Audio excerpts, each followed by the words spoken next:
Good afternoon. Welcome back. It is Friday, December 29th, 2023. We have 4 birthdays to talk about today, and we actually have 2 events, which really surprised me. The first one, once again, is a South African Grand Prix at East London, South Africa, held in 1962 on this date, won by Graham Hill.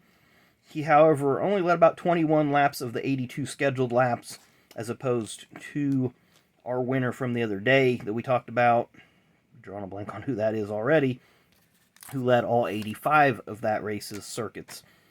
But we do have a Cup Series race, surprisingly held on this date in 1963, counted towards the 4th race of the 1964 season, the Sunshine 200 at the Savannah Speedway in Georgia, won by Richard Petty. 4th place finisher, Maurice Petty, Richard's brother. This would be his final career top 5 finish. Kind of found that out to be pretty interesting. Of course, Maurice did race a little bit, but obviously did not have the success of his brother or father. So our 4 birthdays, let's start with the first one, and we do not have any cards of. Born on this day in 1982, former Hendrick development driver, and I believe he works in real estate now, Mr. Boston Reid. He was that wave of early to mid-2000s talent that came in as NASCAR teams were starting development programs in the lower tier series, but was also, one of the pay drivers that were coming in as well. He, along with Blake Feast, were in that group that ran ARCA, a little bit of truck and a little bit of Busch through the Hendrick Motorsports program.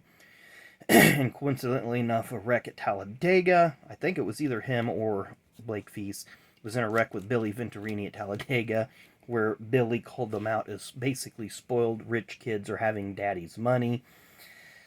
And now we look at who Venturini Motorsports employs now. So that has went full circle. So anyway, let's start with some birthdays. Born on this date in 1960, she is married to a NASCAR official, but she was also raced against her husband, the first husband and wife to ever compete in the Busch Series at the time, be Miss Patty Moise. She had good runs, especially on the road courses, as she grew up in the Kelly American Challenge Series, which was a road course-based series.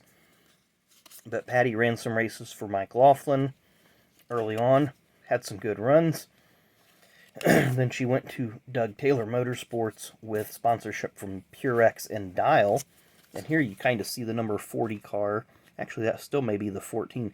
But she ran number 40 for Doug Taylor.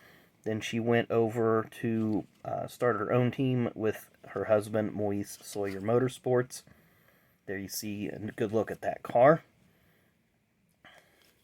Had a few good runs in it as well. And there's another look at the Purex Dial. And of course, they had a bunch of different sponsors from the Purex Dial Corporation. Our next driver pretty much just races whenever and wherever he can. Does have a Truck Series win, and does have a top 10 Cup Series, or finish in the top 10 in his first ever Cup Series race, and that was on the Daytona Road Course in 2020. Be Mr. Kaz Grala. Of course, he was subbing for Austin Dillon, who is out with COVID protocol. But we do have a couple picks with RCR. Then, he was Colleague a little bit. Looks like Alpha Prime here in the Xfinity Series. Money Team at Daytona a couple years ago, or last year, whenever it was. Another one with Colleague. And there's a good look at the 16 car that Kaz drove. And Kaz is just one of those drivers, I think. He reminds me a lot of Anthony Alfredo and a few others. Is a wheelman, just needs to get a solid ride and a little bit of solid footing underneath of him. And our final birthday, born on this day in 1936, is a Hall of Famer. He does do TTM, so I highly recommend you send out to him. And when I started watching NASCAR back in the mid-'80s, he was crew chief for Cale Yarborough, was engine builder for the Renier Lundy team, which later became Yates. But during the Renier Lundy era, he was the crew chief, engine builder, etc., and had a literally fastest qualifying time at Daytona on lockdown from 79 to 84, except for the year that Cale crashed in qualifying. And that would be Mr. Waddell Wilson.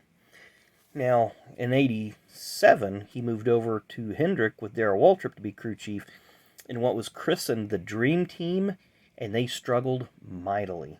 Jeff Hammond was brought over to be DW's crew chief midway through the season, and then Waddell was just kind of put in charge of the engines. He did become Ricky Rudd's crew chief for a few years. They had some success there.